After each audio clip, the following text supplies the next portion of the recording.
Good morning, beautiful people. This is Jamie out of California. It is 8:26 in the morning, and I'm going to get right to what I want to share with you today on being healthier.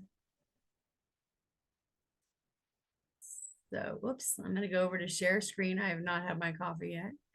And hopping over here, and there's all types of scientific proof that shows that helping others and giving to others helps you physically with physical elements, being healthier and feeling better. So similar to running, yoga, and sex, helping others helps keep the human species alive. Neuroscience also demonstrates that giving and volunteering releases oxytocin, serotonin, and dopamine. These hormones have the effect of boosting our mood and blocking cortisol, which is known as a stress hormone. Awesome, huh? That's really good to know. So it actually blocks the stress hormone.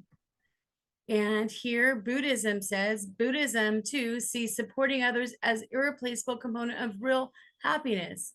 So yeah, this is backed by studies.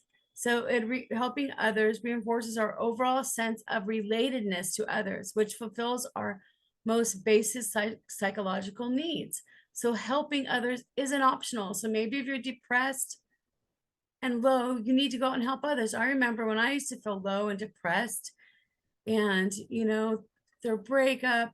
I have a daughter who's had autism, and she struggled with some mental illness. And I know when even while I was helping her and dealing with that, I went, go help the elderly, go to the rest homes, go help the elderly.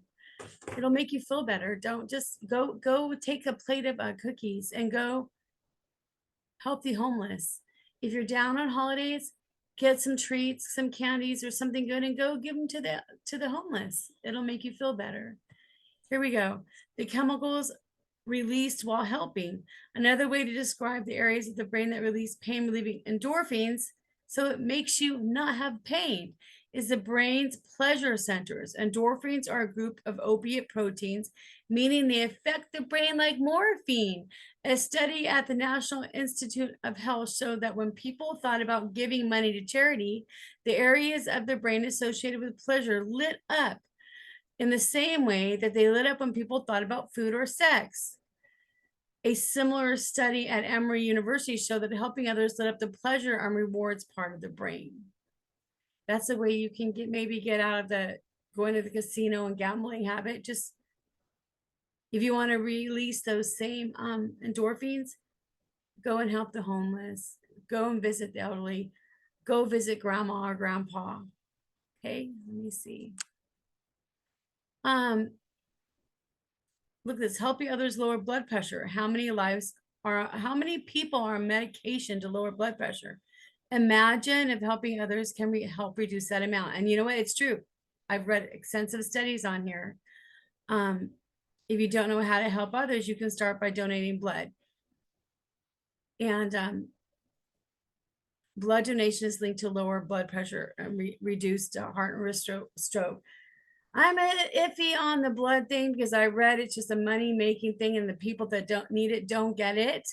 That we donate to them, they make money off it. I like to find someone to donate, maybe to find someone in the hospital to donate your blood to make sure they get it. There's also plasma place in Visalia, which you can donate and earn a little bit of income yourself. So I watched a whole documentary on that, and so much is just left there and not used, and it's sold. It's not really donated. I don't know if you know that. So here, but it still will help your health. So lower blood pressure. Research found that giving to others can lower your blood pressure and protect your ticker. So the effect, by the way, is similar to the positive results that brought on by a healthy diet and exercise. And here we go. And we're not going to stop with just helping people and the elderly and our own grandchildren, but we're going to talk about pets, helping fur babies that are probably the most mistreated and running all over. Go get a fur baby, help them today. You can get them right out of the streets too. So in a study of 240 married couples, those with cat or dog had lower heart rate and blood pressure than those who didn't have pets. These are actual studies, guys. In the same study, people with pets had smaller increases in heart rate and blood pressure during times of stress. And when they did, these measures returned to normal faster. Here we go. A cuddler. There's also a cuddler volunteer program where you can go cuddle babies that are laying there that need to be held at the hospital. Maybe the parents have to be at work. A cuddler volunteer is a trained adult who is able to hold the baby under the supervision of medical staff, talk to the baby in soothing and stimulating tones and words, sing to the baby in rhymes and favorite lullabies. Babies were meant to be held. In a year, they're going to be scooting and running around. Hold babies. Hold your own babies and go volunteer to hold babies. Hold babies. It's not spoiled babies, it's spoiled adults. Most hospitals will indicate on their website which volunteer positions need to be filled. So go become a baby cuddler. Get them up out of the strollers and the being locked in a stroller, what do you call car seat all day. Hold your babies. That's why God gave you 2 arms and gave you breasts to feed them. If you're not going to feed them with your breasts, at least hold them. Okay, here we go. By the end of the 20-year study, okay, those who helped with childcare had mortality rates 37% lower than the grandparents who did not. Look at this. My grandbabies aren't close. Every day I think of them. Every time I'm at a park, I want them with me. This is a 20-year study. Those who helped with childcare had mortality rates 37% lower than grandparents who didn't.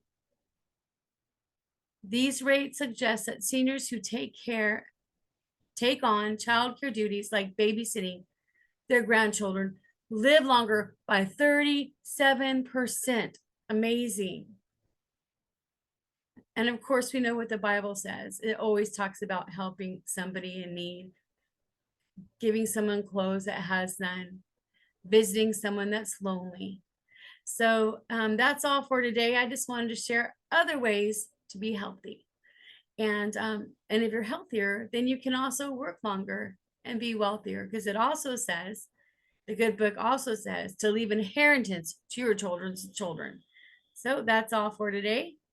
Have a great day. God bless, and keep smiling.